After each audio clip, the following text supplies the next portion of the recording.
Puji Tuhan, di sini kita melihat bahwa kalau menurut tradisi Indonesia yang kita kenal hanya dua musim, yaitu musim kemarau dan musim hujan. Maka seyogianya, seharusnya pada bulan Agustus ini kita menikmati musim kemarau. Tetapi kenyataannya malam tadi sosok diguyur hujan.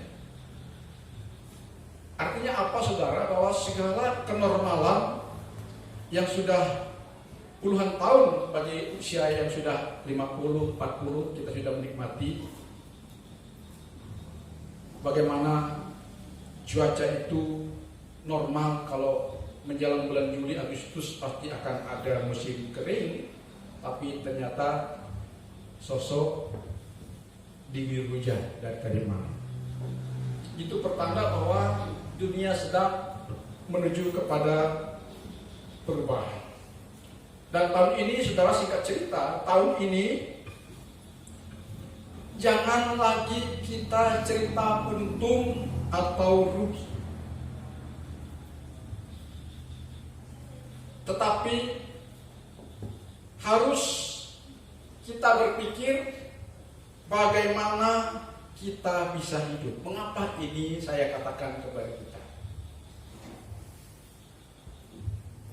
Karena apa saudara? Karena tahun ini adalah tahun pelindung nyawa. Mengapa saya katakan tahun ini adalah tahun pelindung nyawa? Karena tahun ini, 2 tahun terakhir dari tahun 20 sampai tahun 2021, maksudnya tahun 2020 dan tahun 2021, dunia bergelut dengan pertaruhan dan pertarungan hidup. Yang tidak kuat akan meninggalkan dunia, yang kuat sedang bertarung di dalamnya. Karena itu, melalui pandemi corona atau pandemi virus corona, maka sadar atau tidak sadar, kita sedang ada dalam pertarungan sebuah kehidupan. Karena itu saya ingin menyampaikan kepada kita, tahun ini adalah tahun pelindung nyawa. Jika kita masih bertahan hidup, itu adalah anugerah Tuhan. Jika kita masih sehat, masih bisa berdiri, masih bisa beraktivitas, itu sebuah keberuntungan. Katakan amin. Haleluya. Karena itu tahun ini jangan terlalu banyak berpikir yang katanya yang gede-gede. Ya. Tapi marilah kita berpikir sederhana, yang simpel. Ya. Bagaimana kita bisa bertahan hidup itu sudah jauh lebih dahsyat, itu jauh lebih berarti. Karena tadi saya sudah katakan bahwa tahun ini adalah tahun pelindung nyawa. Kalau kita masih ada, kalau kita masih hidup, masih bernapas, masih sehat, itu adalah anugerah Tuhan, itu adalah keberuntungan. Yang banyak orang lain tidak menikmati keberuntungan itu. Oleh karena itu, firman Tuhan hari ini, bagaimana kita terus dapat menikmati anugerah Tuhan agar kita tetap bisa bertahan di tengah-tengah dunia sedang menghadapi masa pencobaan ini. Mari kita lihat kitab 1 Petrus pasal yang pertama ayat 3 sampai dengan ayat yang ke-6. Kita baca 1 Petrus pasal 1 ayat 3 sampai dengan ayat 6 yang berbunyi demikian. Saya bacakan buat kita. Terpujilah Tuhan Allah Bapa kita Yesus Kristus, yang karena rahmat-Nya yang besar telah melahirkan kita kembali oleh kebangkitan Yesus Kristus dari antara orang mati kepada suatu hidup yang penuh pengharapan, untuk menerima satu bagian yang tidak dapat binasa, yang tidak dapat cemar, yang tidak dapat layu, yang tersimpan di sorga bagi kamu, yaitu kamu yang dipelihara dalam kekuatan Allah karena imanmu, sementara kamu menantikan keselamatan yang telah tersedia untuk dinyatakan pada zaman akhir. Ayat 6, bergembiralah akan hal itu, sekalipun sekarang kamu seketika harus berduka cita oleh berbagai pencobaan. Nah, dalam menghadapi situasi pandemi ini, dunia sedang menghadapi masa-masa pencobaan, maka umat Tuhan diminta untuk tetap bergembira. Jangan galau, jangan takut, jangan khawatir, jangan cemas. Tetapi kita diminta oleh Tuhan untuk bergembira. Bagaimana cara agar kita bisa tetap ceria, bergembira dalam masa-masa pencobaan ini? Jawabannya adalah kita harus jangan memikirkan perkara-perkara yang lebih besar di luar kemampuan kita. Yang harus kita pikirkan adalah bagaimana kita bisa enjoy, bagaimana kita bisa happy, bagaimana kita bisa suka dan cita menjalani hidup ini, agar hidup yang kita jalani ini benar-benar nyaman, enak, ya. Dan itulah kehidupan itu sendiri. Dan kita percaya, sekalipun kita sedang berada pada tahun di mana tahun ini adalah tahun yang penuh dengan ancaman, tapi percayalah bahwa kita ada di dalam kuasa perlindungan Tuhan yang sempurna. Katakan amin. Dan untuk menikmati kuasa perlindungan Allah yang sempurna tadi, maka modal dasarnya adalah ayat 5 tadi ya. Modal dasarnya adalah iman. Ayat 5 berkata dari 1 Petrus pasal 1 tadi, kamu yang dipelihara dalam kekuatan Allah karena imanmu. Ya. Jadi kita harus benar-benar memelihara iman kita kepada Tuhan. Iman untuk kita mengalami pemeliharaan Tuhan di masa-masa pencobaan ini. Ya, kita harus beriman pertama kepada Tuhan sang pemilik hidup kita. Apa artinya kita beriman kepada Tuhan? Artinya Tuhan itu menjadi tujuan utama hidup kita. Di saat kita menghadapi semua aktivitas hidup beserta dengan segala problematikanya, jangan sampai kita memalingkan diri dari Tuhan melalui iman kita. Itu yang dimaksud dengan iman. Iman kepada Tuhan. Tuhan yang berdaulat atas hidup kita, Tuhan yang berkuasa atas hidup kita. Iman kita hanya tertuju kepada Tuhan. Dengan iman kita tertuju kepada Tuhan, maka doa kita, curhat kita, unek-unek kita, semua problematika kita harus kita ceritakan sama Tuhan. Jangan diceritakan ke Facebook. Ya, saya menasihati seorang ibu.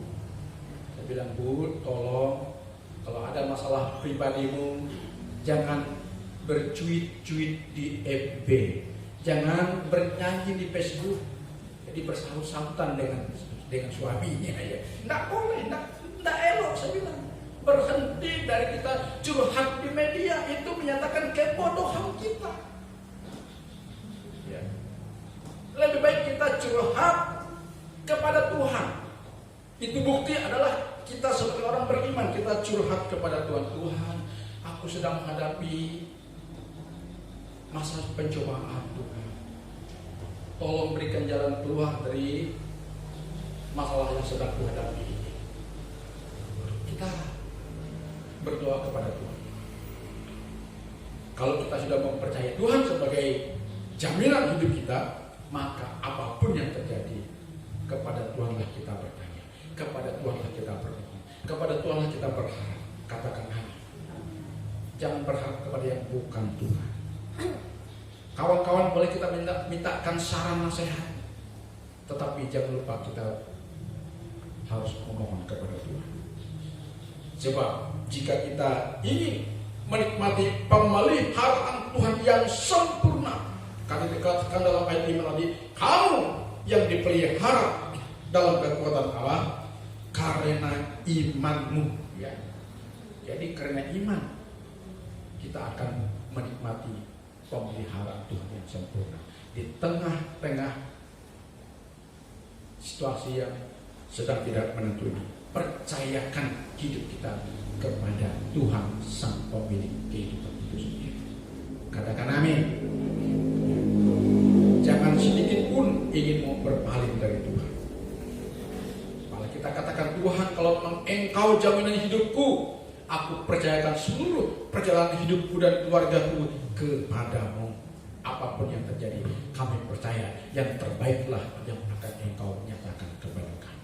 Ini bahasa orang beriman. Ini ungkapan orang beriman. Haleluya. Kemudian yang kedua, selain kita beriman kepada Tuhan,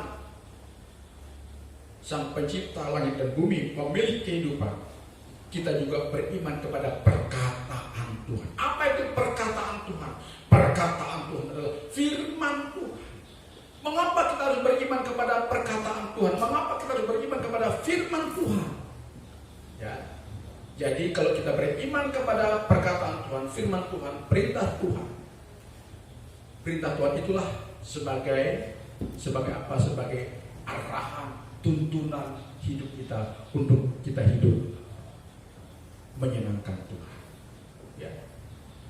Jadi firman Tuhan yang kita imani, yang kita patuhi, yang kita lakukan dalam kehidupan kita sehari-hari tanpa kita sadar itu sedang itu adalah pagar kita, tembok kita, pelindung kita. Kalau kita tidak ingin bersentuhan dengan hukum yang bisa menyeret kita kepada kenistaan, maka iman kepada firman Tuhan itu merupakan pagar hidup kita. Jadi kalau kita turut kepada firman Tuhan, kita tidak akan mengalami yang namanya kesusahan hidup yang paling pelik. Karena firman Tuhan itu jika kita lakukan, firman Tuhan itu memberikan kemerdekaan kepada kita. Apalagi bulan Agustus ini Indonesia akan merayakan hari kemerdekaan yang ke-76. Firman Tuhan berkata, bila kita meneliti hukum yang sempurna, hukum yang memerdekakan itu firman Tuhan, kita akan berbahagia olehnya. Jadi kalau kita ingin menikmati kesenangan, kenikmatan, kepuasan hidup, ya firman Tuhan itulah yang harus kita patuhi. Tidak lebih daripada itu. Kalau kita ingin menikmati kebahagiaan yang hakiki, kebahagiaan yang sejati, turuti firman Tuhan. Ya.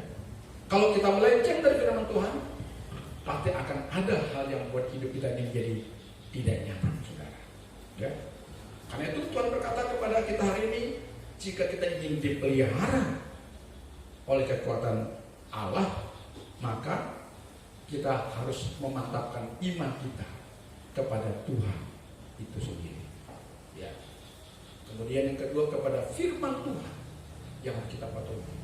Karena firman itu adalah pelita bagi kaki kita dan terang bagi jalan kita. Artinya kalau kita turut firman Tuhan, kita tidak akan tersandung ke sana kemari. Hidup kita akan terarah. Ya, percayalah. Ya, hidup kita pasti terarah. Ya. Jadi karena itu jangan pernah kita merasa terpaksa menjadi orang beriman. Kita terpaksa mentaati firman Tuhan. Tuhan berkata kita harus bergembira oleh karena kita memiliki iman. Perhatikan dalam ayat yang ke-6, bergembira akan hal itu. Mungkin kita bertanya, Tuhan, aku sudah menyatakan imanku dengan aku suka datang ke gereja, aku suka doa. Tapi kenapa aku masih menghadapi cobaan, ujian hidup? Banyak orang bertanya, coba lihat orang gereja tuh tidak jauh lebih baik daripada kehidupan kami orang yang tidak bergereja. Jangan terkecoh, saudara-saudara. Jangan terkecoh. Memang kelihatan kita rajin doa, rajin baca firman Tuhan. Orang yang tidak pernah doa, tidak pernah ibadah, tidak pernah ke gereja, tidak pernah yang namanya pokoknya masalah orang itu hidupnya santai-santai saja. Jangan terkecoh. Orang yang demikian Tuhan katakan sudah ada bagiannya. Nanti mereka akan menuai apa yang mereka lakukan.